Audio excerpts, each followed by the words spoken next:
Assalamualaikum warahmatullahi wabarakatuh. Halo para pembelajar PPKN semuanya, kita bertemu kembali. Semoga kita semua tetap dalam keadaan sehat dan semangat. Pak Dedi hadir kembali menemani kalian dalam belajar asyik PPKN.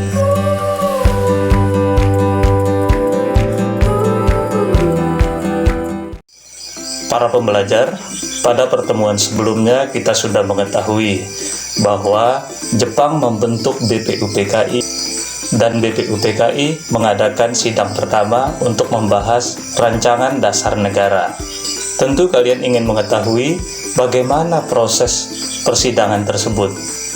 Siapa saja tokoh yang terlibat, atau mungkin ada yang bertanya, apakah para tokoh tersebut berhasil memutuskan rancangan dasar negara bagi Indonesia yang akan merdeka? Baik, supaya lebih jelas, mari kita ikuti pembelajaran berikut ini.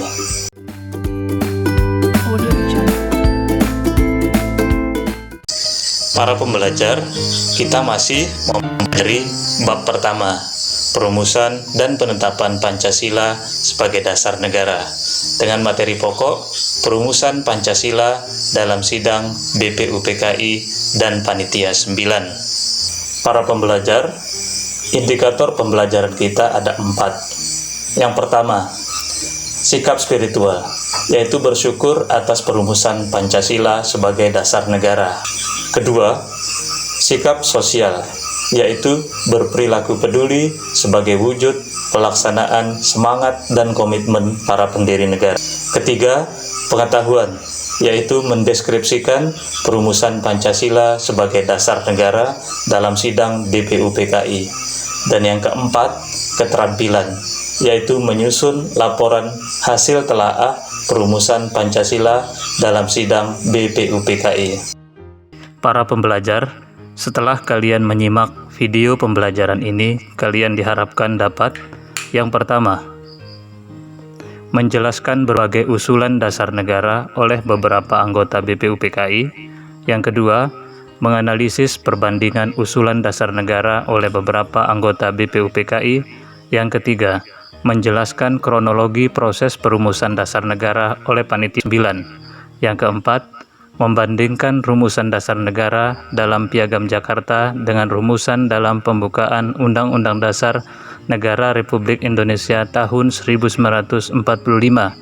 Dan yang kelima, menyajikan laporan hasil telaah perumusan dasar negara dalam sidang BPUPKI dan Panitia 9. Marilah kita mulai dengan mencermati proses persidangan pertama BPUPKI. Sidang pada hari pertama tanggal 29 Mei 1945 diawali dengan permintaan Ketua BPUPKI bahwa negara Indonesia merdeka memerlukan hal yang paling mendasar, yaitu dasar negara. Saat itu, Mr. Muhammad Yamin tampil mengajukan gagasannya. Melalui pidatonya, Muhammad Yamin mengajukan usul sebagai berikut. 1. Peri kebangsaan. 2. Peri kemanusiaan. 3. Peri ketuhanan. 4. Peri kerakyatan. Dan yang kelima, kesejahteraan sosial. Selain itu, beliau juga menyampaikan konsep secara tertulis, yaitu pertama, ketuhanan yang Maha Esa. 2. Kebangsaan Persatuan Indonesia. 3. Rasa kemanusiaan yang adil dan beradab. 4. Kerakyatan yang dipimpin oleh hikmat kebijaksanaan dalam permusyawaratan perwakilan. Dan yang kelima, keadilan sosial bagi seluruh rakyat Indonesia. Selanjutnya, pada tanggal 31 Mei 1945, Mr. Supomo tampil menyampaikan pidatonya tentang dasar negara. Rumusan yang diajukan oleh beliau sebagai berikut. 1. Persatuan. 2. Kekeluargaan. 3. Keseimbangan lahir dan batin. 4. Musyawarah. Dan yang kelima, keadilan rakyat. Beliau juga mengajukan pandangan tentang negara integralistik, yaitu negara yang mengatasi semua golongan dan paham perseorangan, serta dapat mempersatukan dengan segala lapisan rakyat.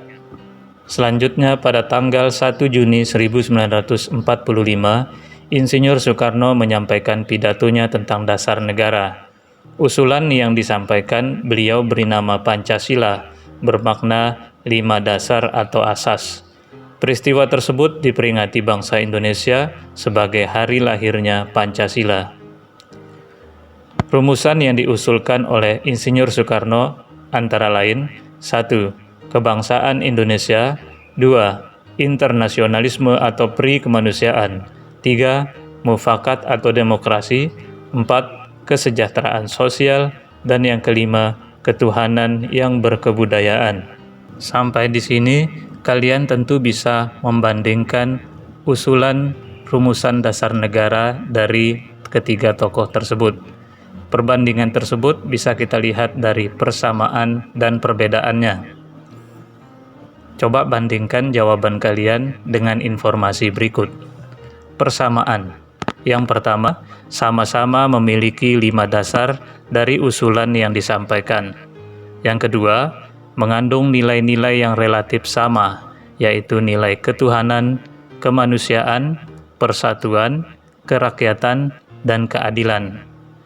Dan yang berikutnya adalah sama-sama didorong oleh semangat untuk mewujudkan negara yang akan merdeka. Sedangkan perbedaannya adalah, yang pertama, diusulkan pada tanggal yang berbeda. Yang kedua, urutan sila atau dasar dari setiap usulan berbeda-beda. Coba kalian cari perbedaan lainnya. Para pembelajar, antara masa sidang pertama dengan sidang kedua terdapat masa sela. Hal itu dimanfaatkan oleh para pendiri negara atau anggota BPUPKI untuk mengadakan sidang tidak resmi. Peristiwa tersebut kita namakan Perumusan Dasar Negara melalui Panitia 9. Mari kita cermati kronologi peristiwa yang dimaksud. Pada akhir persidangan pertama BPUPKI, dibentuk panitia kecil. Panitia kecil diketuai oleh Insinyur Soekarno dengan anggota Ki Bagus Hadikusumo, Kiai Haji Wahid Hasyim, Mr. Muhammad Yamin, Sutarjo Karto Hadikusumo, A.A. Maramis, Oto Iskandar Dinata, dan Dr. Andes Muhammad Hatta. Para pembelajar, mari kita lihat kembali kronologi perumusan dasar negara melalui Panitia 9. Selanjutnya, panitia kecil mengadakan pertemuan, yaitu mengumpulkan memeriksa usulan, yaitu Indonesia Merdeka. Dalam pertemuan tersebut, ada 9 macam golongan usul. 1. Usul yang minta Indonesia merdeka selekas-lekasnya. 2. Usul mengenai dasar. 3. Usul mengenai unifikasi dan federasi. 4. Usul mengenai bentuk negara dan kepala negara. 5. Usul mengenai warga negara. 6. Usul mengenai daerah. 7. Usul mengenai agama dan negara. 8. Usul mengenai pembelaan. Dan yang terakhir, usul mengenai soal keuangan. Kemudian sesudah sidang Chuo Sangien, dibentuk lagi panitia kecil dengan 9 orang anggota dan dikenal dengan Panitia 9. Ada 2 golongan dalam panitia ini, Muhammad Hatta, Muhammad Yamin, A.A. Maramis, dan Mr. Atlarjo sebagai golongan nasionalis. Sedangkan Kiai Haji Wahid Hasyim, Kiai Haji Kahar Muzakir, Haji Agus Salim, dan R. Abikusno Cokro Suyoso termasuk dalam golongan Islam. Selanjutnya, Panitia 9 mengadakan rapat di kediaman Soekarno. Pada tanggal 22 Juni 1945, Panitia 9 telah mencapai kesepakatan berupa naskah Piagam Jakarta yang terdapat rumusan dasar negara. Para pembelajar, seperti inilah naskah Piagam Jakarta. Kalian pernah lihat sebelumnya? Baik, Bapak akan bacakan satu bagian dari naskah ini. Bahwa sesungguhnya kemerdekaan itu ialah hak segala bangsa, dan oleh sebab itu, maka penjajahan di atas dunia harus dihapuskan, karena tidak sesuai dengan pri kemanusiaan dan pri keadilan. Kalimatnya tidak asing lagi di telinga kita ya. Kira-kira menurut kalian mirip dengan bunyi naskah apa? Ya, tepat sekali. Naskah pembukaan Undang-Undang Dasar Negara Republik Indonesia tahun 1945. Coba kalian cermati kedua naskah ini. Apakah kalian menemukan rumusan dasar negara di dalamnya? Ya, tepat sekali. Rumusan dasar negara ada di alinea keempat di Piagam Jakarta dan juga di dalam pembukaan Undang-Undang Dasar Negara Republik Indonesia tahun 1945. Coba kalian cermati, apa perbedaan rumusan dasar negara di kedua naskah ini? Sekali lagi 100. Perbedaannya terletak pada sila yang pertama. Di Piagam Jakarta bunyinya ketuhanan dengan kewajiban menjalankan syariat Islam bagi pemeluk-pemeluknya.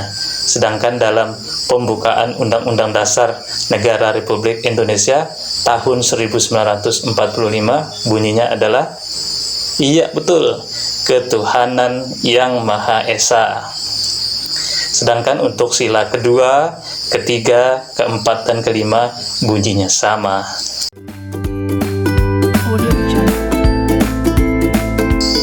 Para pembelajar, kita sudah menyimak materi pembelajaran. Sekarang, mari kita simpulkan hal-hal penting dalam materi tersebut.